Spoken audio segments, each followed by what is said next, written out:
Happy 4th of July, everybody. We are going to do a corn salad that is grilled. Virtually all the vegetables are going to be grilled. And we're going to start off with some scallions over here. They're kind of oversized scallions. We're going to get them nice and char grilled. I've got some peppers over here, jalapeno peppers, which we're going to cut up after we cook them. We've got some sweet potatoes, some sweet peppers, and also we have eggplant over here. These rosa eggplant. They're heirloom Italians, and they're see, they're kind of striped. They got this purplish color to them, but yet there's white over there. But I put some infused extra virgin olive oil with my herbs and some salt and some cracked pepper. And we're going to grill this all up. We're going to put the corns on here too. Going to get these out of the way. Actually, these are done. Let's make a little loop over here.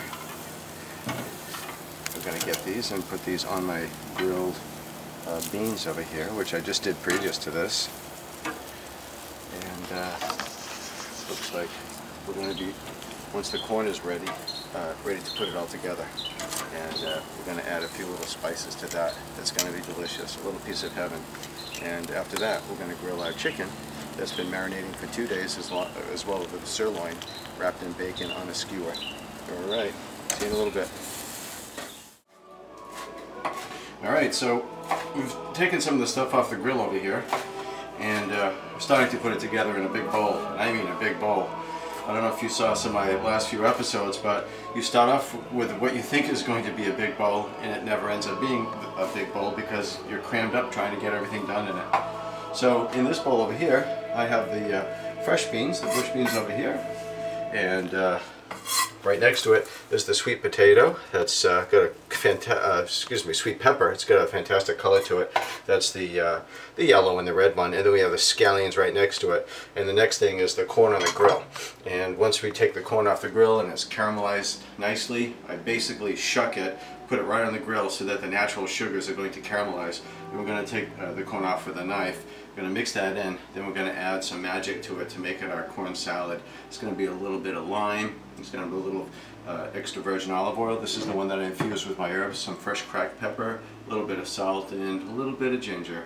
So I'm going to start working on the corn. I'll be right back.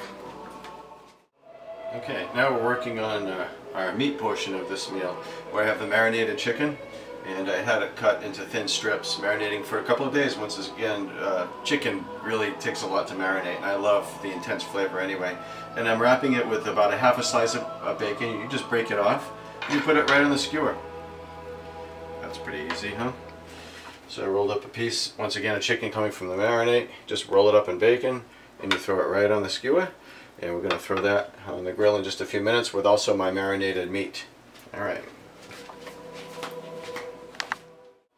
Okay, I took the corn off the grill and I sampled it. It is so sweet. These ears have caramelized. You're going to get some that are a little burned and some that aren't, and that's okay because it tastes really good. It tastes, well, grilled the way it should be.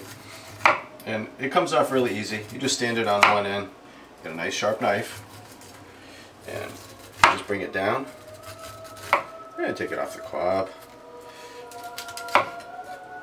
And now what I'm going to do is just throw this in the bowl with the rest of the vegetables. So here's my jalapeno pepper. I'm going to add a little bit of heat over here too. I tested it, and it's got a little kick, this jalapeno over here. So, and when I say a little kick, I'm being a little facetious.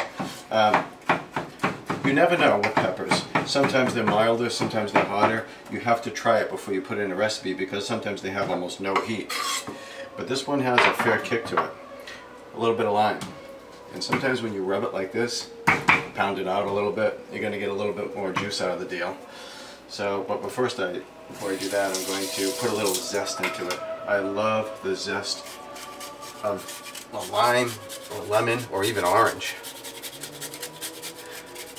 And that's going to give it that little southwestern kind of flair. Okay, that's about a teaspoon or so. I'm going to cut that in two. And then I'm going to squeeze the juice into it. Oh, this smells so good. It's incredibly aromatic. Alright, next we're going to add a little ginger. Same thing with a plainer. Fresh ginger. Try to go with a fresh ginger. because it really has a completely different flavor from the stuff that comes into any kind of container, the stuff that's dried. Beautiful. Okay, that's about a teaspoon as well. It's going to be filled with flavor. Okay, extra virgin olive oil. This is the one that I infused a while back with my garden herbs. And we're going to put a fair amount over here. And what's a fair amount? Well, that really is to your taste. But I think I'd add about a quarter cup. Now I'm going to add some salt. And salt is to flavor as well. And a little bit of fresh cracked pepper. Always use the fresh stuff. Don't use anything that's already been ground up for you, because boy, that loses its flavor. Okay, gonna toss it up. Look at the colors. I mean, it's amazing. This is summertime right here. This is 4th of July.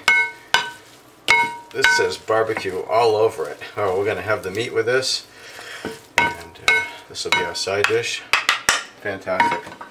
I'm really getting hungry. All right, let me start working on the meat, and I'll be back. Okay. Okay, looks like we're done cooking with our festival for the 4th of July, and we got all kinds of things, and I can't wait. So I have my eggplant. Now this isn't your ordinary eggplant. It's Rosa Bianca Italian heirloom eggplant, and I put it into strips with some extra virgin olive oil, which I infused again with my herbs, and salt and pepper, and then you just grill it up, and it gives a fantastic flavor. I did my shish kebabs, which was my marinated chicken wrapped in bacon, and then I couldn't help. I had to get some sirloin strips, and I marinated that in the chicken as well. You can have it in the same pot, it doesn't matter, because they're going to cook later on, so it doesn't matter if they mix and meld. But they do, the sirloin strips really take a wonderful flavor.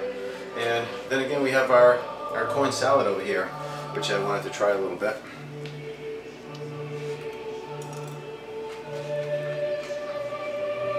This is a close your eyes kind of moment. That is good. You've got to try that salad.